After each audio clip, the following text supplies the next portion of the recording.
आज हम ऐसे कुछ वाक्यों का अनुवाद करना सीखेंगे जो हमारे डेली लाइफ में तो आते हैं, लेकिन उसका टेंस के रूल से हम ट्रांसलेट नहीं कर सकते।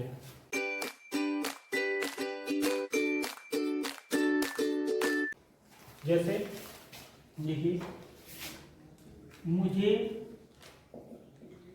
खाना खाना है, मुझे खाना खाना है। या एक वाक्य होता है, मुझे खाना खाना पड़ता है, मुझे खाना खाना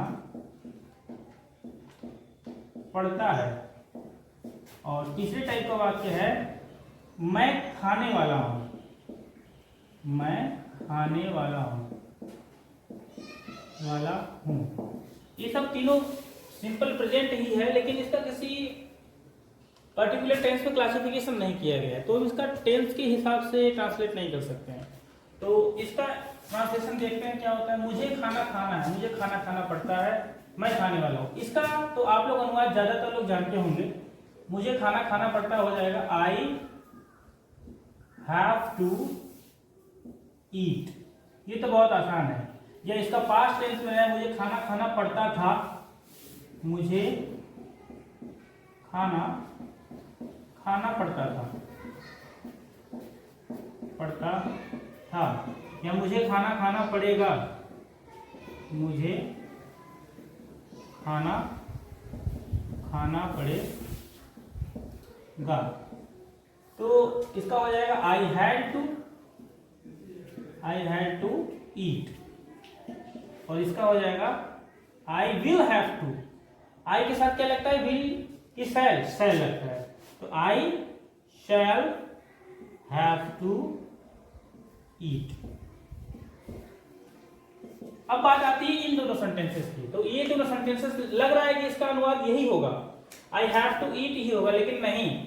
यहां पर देखिए, मुझे खाना खाना है, मुझे खाना खाना पड़ता है। दोनों में बेसिक डिफरेंस है कि यहाँ पे आपकी इच्छा है कि मुझे खाना खाना है, और यहाँ पे क्या है, मजबूरी है, कंपल्सन है, आप मजबूर है खाना खाने के लिए। तो दोनों अलग अलग सेंटेंस है कि नहीं, तो इसका अनुवाद भी अलग अलग होगा।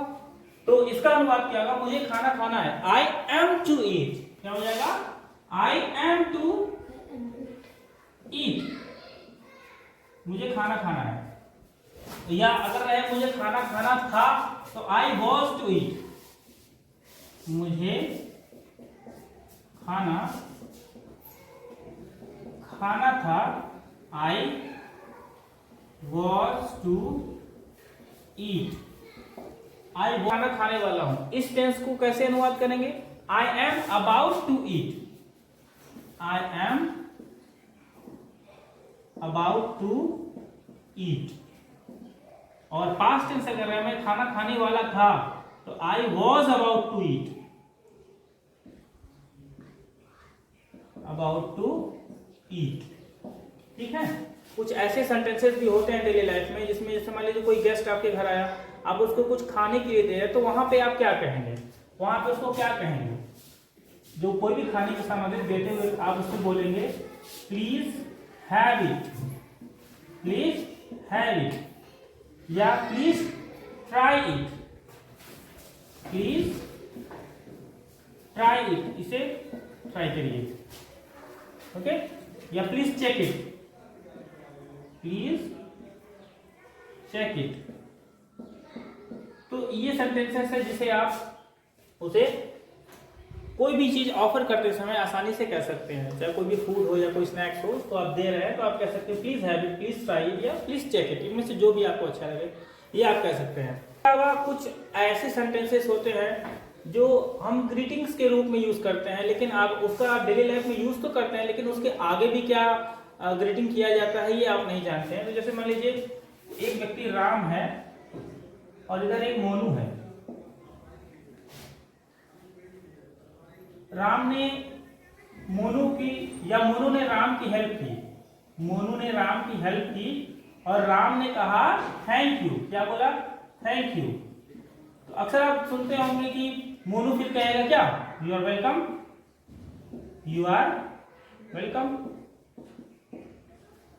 और इसके आगे अब राम क्या कहेगा ग्रीटिंग में, यहां पर बात खत्म नहीं हो जाती। अगर आप ग्रीटिंग करना चाहे तो अभिवादन तो परस्पर चलता ही रहेगा। इसके आगे राम कह सकता है कि माई प्लेजर, माई प्लेजर। और अगर इसका लिटरल मीनिंग जैसे शाब्दिक अर्थ देखें तो इसका मतलब ये हुआ धन्यवाद, आपका स्वागत है। और कहता है ये मेरे लिए आनंद का विषय है कि आप मेरा स्वागत कर रहे हैं। और माई प्लेजर, अब वो और प्रेम दिखाते हुए वो कहेगा मेंशन नॉट, इसको जिक्र करने की जरूरत नहीं है। मतलब अगर कोई किसी को हेल्प कर रहा है तो उसको मेंशन करने की जरूरत नहीं, वो उसकी ड्यूटी है, कर्तव्य है, या उसका प्रेम है जो वो ऐसा कर रहा है। मेंशन नॉट, मेंशन नॉट, ठीक है। तो मेंशन नॉट के आगे क्या बोलेंगे, ये क्या कहेगा फिर मेंशन नॉट के आगे? थैंक यू के बाद इसने कहा यू आर वेलकम, इसने बोला माय प्लेजर, फिर बोलेगा मेंशन नॉट।